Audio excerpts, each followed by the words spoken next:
What are the latest AFC news and notes you need to know for fantasy football? Time to break it down for all 16 teams as we begin another edition of Locked On Fantasy Football.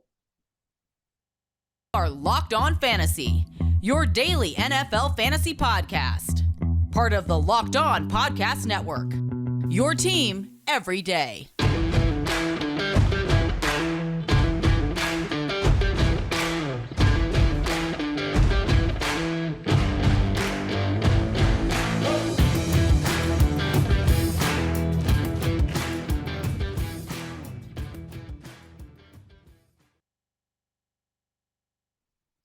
Greetings, everyone, and welcome to another edition of the Locked On Fantasy Football Podcast. As usual, I'm your host, Vinnie Iyer. When I'm not doing this, I'm writing about NFL and fantasy football for SportingNews.com. We got a lot of draft content up at SportingNews.com, including my 7-round mock draft, my special first-round mock draft, the trades, of course, my big board as well, ranking the top 140 players, best players by position. We looked at the quarterbacks, running backs, wide receivers, tight ends in this class the last few shows here, breaking down their potential fantasy football fits, short-term and long-term in the league. Now we're going to focus on the teams. We'll get through all 16 AFC teams today, starting with Baltimore, ending with Tennessee, and breaking down the latest news and notes. We'll come back to close the week with the NFC look at the Arizona Cardinals all the way through the Washington Commanders there. What you need to know for fantasy football, news, notes, analysis as we go along and playing catch-up here this offseason. Thanks again for making Locked On Fantasy Football your first listen day. We're free and available wherever you get your podcasts, so subscribe and follow for free. This episode of Locked On Fantasy Football is brought to you by FanDuel Sportsbook, official sportsbook of the NFL. Make every moment more. Visit FanDuel.com/lockedon today to get started. All right, let's dive right into what we have with the Baltimore Ravens. They acquired Odell Beckham Jr. They signed a pretty significant deal here. They already added Nelson Aguilar in the offseason, said goodbye to Marcus Robinson. They have Rashad Bateman on the mend again in year 3, going into his season, the first-round pick from a few years ago.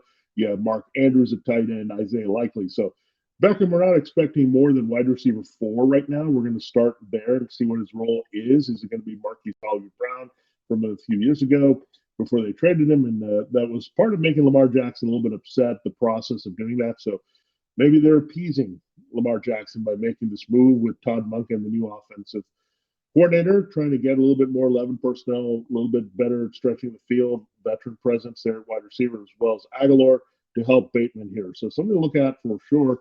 Again, I'm not going to go crazy and lock in with Odell Beckham Jr., throwing it back old school, wide receiver 3 even. I'm going to wait and see. This is also a low-volume passing team still with Todd Monken. And you look at, again, Mark Andrews is the key target here. And then you go for Tyler Huntley or Lamar Jackson, down to probably Rashad Bateman if he's healthy, first-round pick, young, on the rise as well. Could be very special, that position. So it starts after those guys in the picking order. Again, this is not a high-volume Ravens throwing team yet. It could change a little bit with Monken. It just depends what we see develop with Lamar Jackson and Tyler Huntley. So a lot of variables there for OBJ, but certainly a ploy to make sure Lamar Jackson comes back. If not, just on the franchise tag with all guaranteed money with a long-term contract here in Baltimore. We go from Baltimore to Buffalo. The Bills still kicking the tires on what they can do to upgrade wide receiver and running back. They did add Damian Harris in the backfield with James Cook. They're really high on Cook, but they said goodbye to Devin Singletary. Damian Harris has not been able to stay healthy for the rival Patriots. So still looking at different running backs. Latavius Murray got in the mix there, someone they were interested in, but I think they would also pull the trigger on a power back in the draft. I have them taking Roschon Johnson out of Texas versus going for Bijan Robinson or Jahmyr Gibbs as a workhorse there. And they've also looked at different wide receivers. I think they like Khalil Shakir and his upside as maybe a big slot there to make some plays off Stephon Diggs. But Gabe Davis was disappointed last year with the big plays, but very inconsistent fantasy reality-wise. So maybe looking for that consistent number 2. That's why they've been looking at Jordan Addison and Jackson Smith-Njigba in the first round. Those guys would be ideal for what they want to do. They could also put Shakir on the outside because of his speed and move one of those guys inside and put Gabe Davis just as an occasional deep threat for Josh Allen as they spread the field. So some things to look at there. The Bengals have a concern in their backfield. Joe Mixon, the aggravated menacing charge, is out there. They want to figure out, do their due diligence here. There's also an older back on a contract that they can cut to help them pay for Joe Mixon if they want to keep or Joe Burrow, I should say. And if they want to look at T. Higgins, they're trying to get the Joe Burrow deal done here, and they're pretty confident that will get done. They need all the resources, money there. So they might have a way out with Mixon, move on from that contract, look for other backs here. Right now, they have Trayvon Williams, Chris Evans. So that would put them in the mix potentially to go after Bijan Robinson, Jahmyr Gibbs in the first round, or look for a different type of back here. But I would expect the Bengals to invest in the backfield at some point because of the situation with Mixon. We go to Cleveland. Cleveland's been busy in the wide receiver core.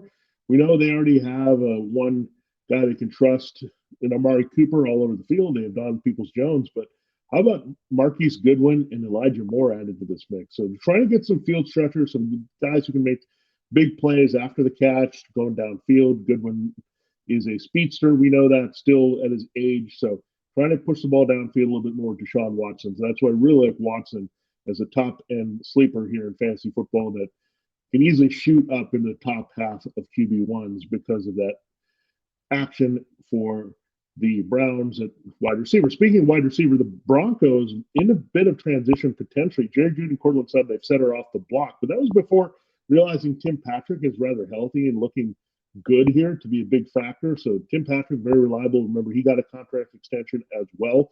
So they really like him. He's been a guy that fits in all coaching staffs. Marquez Callaway also entered the mix here following Sean Payton and that Joe Lombardi Saints style offense. So we'll see what happens here. They still could move, I think, Jeudy or Sutton. I think it's more likely to be Cortland Sutton because they do like Jerry Jeudy with Russell Wilson. That's going to bump up Judy's value even more. I like him as a sleeper over Sutton here. Tim Patrick can do a lot of things. Sutton can do a little bit of field stretching on the outside. So if they move anyone, given the durability history, disappointment, bigger contract, I think it would be Cortland Sutton rather than Jerry Jeudy. All right, there you have a look at the early teams there, 5 of the teams in the AFC, their latest news and notes and what that means for fantasy football. We will get into the rest here, the last 11 teams in the AFC in our final 2 segments here on Locked On Fantasy Football. Looking for a delicious snack, but don't want all the sugar and calories, and you need to try the best tasting protein bar ever that's built. You got to try this. If you like me and you don't want to make healthier snack choices, but you don't want to compromise on taste, I've got just the thing for you. Built Bars and Built Puffs.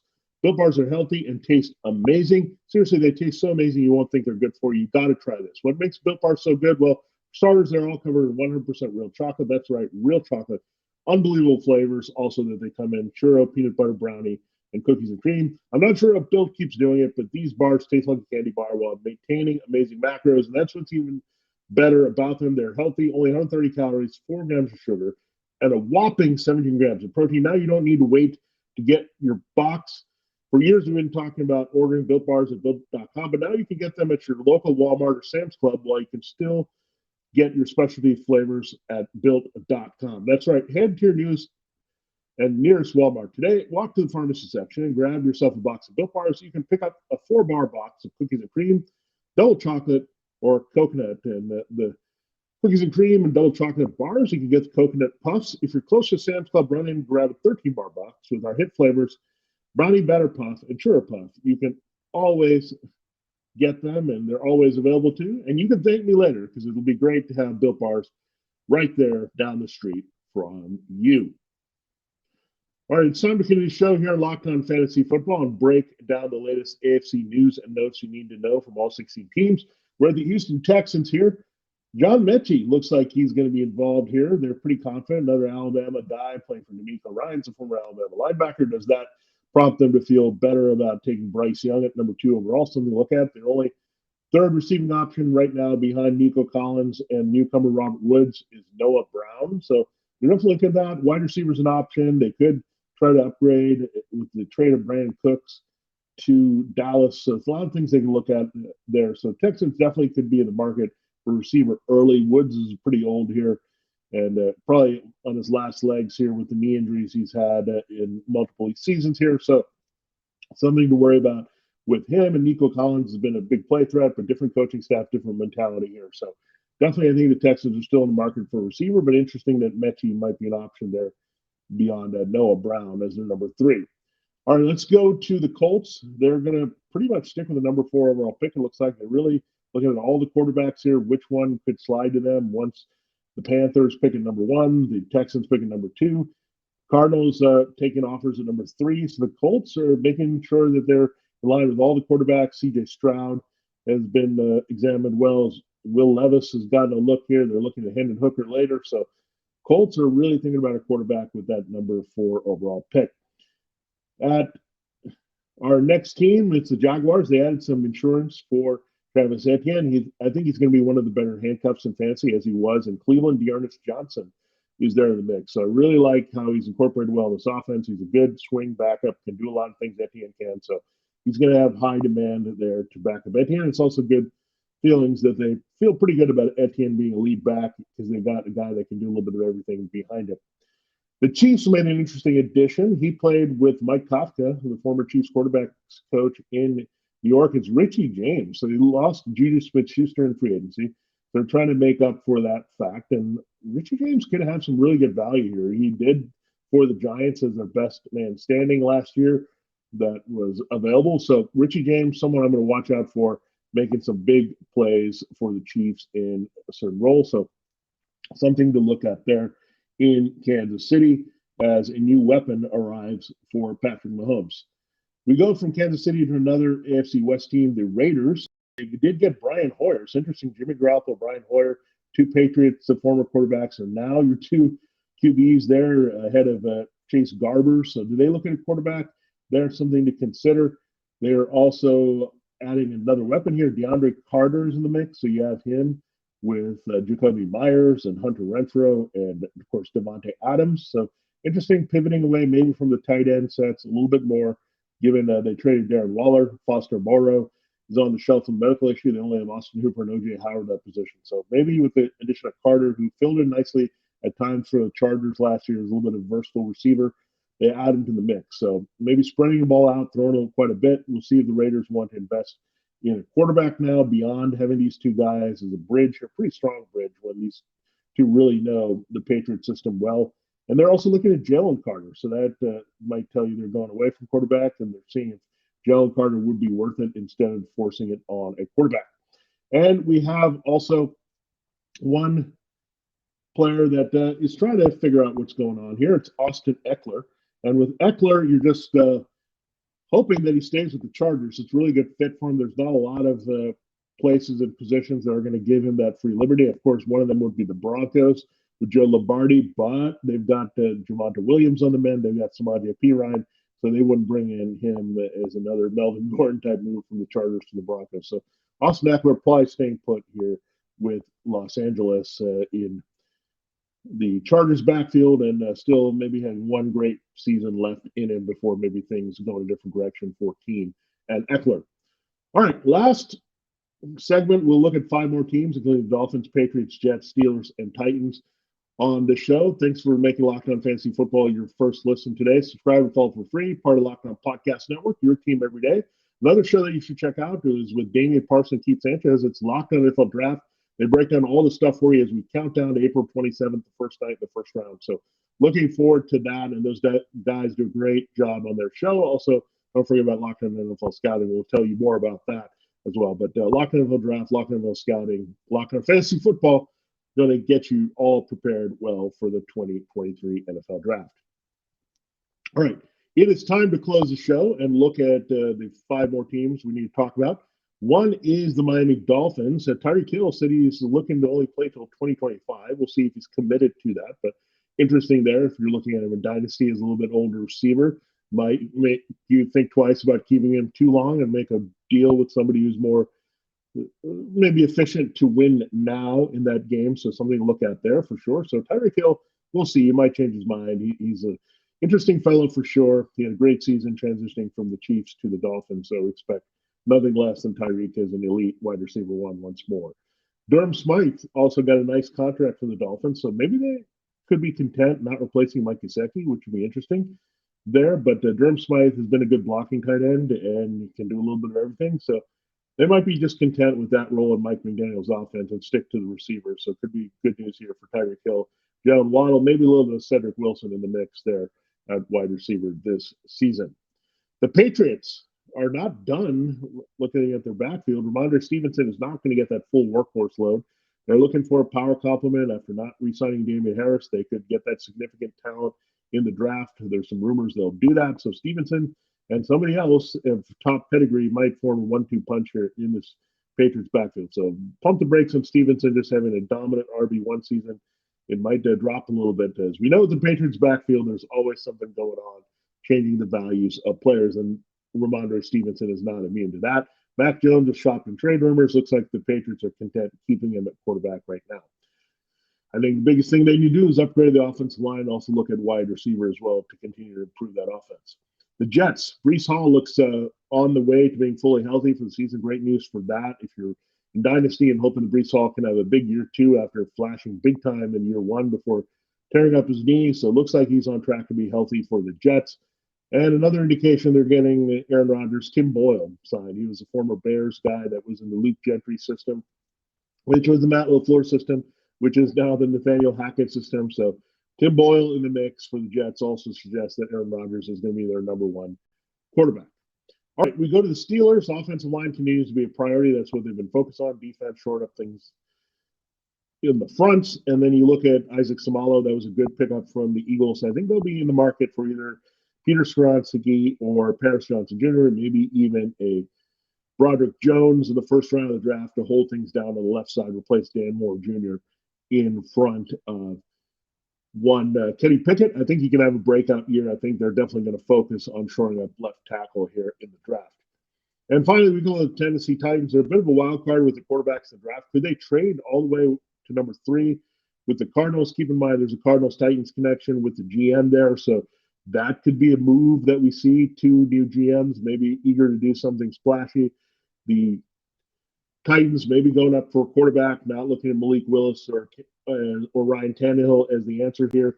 Look at maybe Anthony Richardson is involved, C.J. Stroud. They've also been closely attached to Will Levis. They've looked at Hendon Hooker right there out of Tennessee, Knoxville to Nashville. So all kinds of things. The Titans look like they're intent on taking a quarterback somewhere in this draft. Is it early, late? Is it higher than their first round pick, number 11? A lot of things to look at there for sure in Tennessee. And Jeffrey Simmons, one of the best run stuffers in the league. The Titans are still going to be tough against the run because you got a contract extension there. So a lot of good stuff going around in the AFC here, but those are things that you need to know here going into the draft. So interesting with my mock draft, certain teams I think are going to be locked into quarterbacks. We'll overall look at that. I mean, the AFC teams for sure doing that. You look at the Texans at number 2, expect to take Bryce Young, C.J. Stroud, I think Richardson. The Colts also making that decision based on who the Panthers take. So the Colts are on the clock at 4, Texans on the clock at 2. I think the Titans could go after quarterback. The Raiders are also a wild card here. So a lot of AFC teams in the mix for these quarterbacks in the draft. The latest on Aaron Rodgers to the Jets. We're still waiting there, but that's more of a Packers issue, trying to get the right compensation, make it work there to move the 3-time MVP there on draft day. Probably going to happen then. That's the expectation for the Jets to upgrade. But a lot of unfinished business for these teams, even after productive off seasons here. So something they will definitely explore here to get their teams better. So overall, when you look at the AFC, I think a lot of teams have done well here, but certainly things we're going to watch out for most. Odell Beckham Jr., what kind of role that he might have playing off Rashad Bateman. Looking at Mixon, if the Bengals are more serious about replacing him. We'll see if Cortland Sutton goes on to move to a contending team. Perhaps he's going to the Jets. That's something to appeal. Going to Nathaniel Hackett and playing off the rest of the receivers, replacing Corey Davis, something to look at there as well. So this is a big storyline we're following. A lot to still be done. And, of course, Lamar Jackson looks, again, at the end of this to be going back to the Ravens versus going to the Colts or Titans. So we'll keep you posted on all of that. But, again, check out mock drafts, all the information up front there at sportingnews.com to break things down for you in the offseason for additional stuff for you. Thanks again for making Locked On Fantasy Football your first listen today. Again, we will look at the NFC news and notes tomorrow. We'll look all the way across the league. The big story there, Saquon Barkley, the Giants and him might be one and done or maybe not at all here in 2023. So we'll break that down a lot more with the other 15 teams in the NFC. Now make your second listen, Locked On NFL Scouting with the draft dudes. From free agency to the draft, salary cap management, more. Join NFL experts, Kyle Krabs and Joe Marino as they take you through what it's like to build a successful NFL franchise every Monday through Friday. Find Locked On NFL Scouting with the Draft Dudes wherever you get your podcasts and on YouTube. Part of the Locked On Podcast Network, your team every day. For Locked On Fantasy Football, this has been Vinnie Iyer with a quick whip around the AFC with all the news and notes you need to know. And we'll close the week tomorrow. Do the same for the NFC.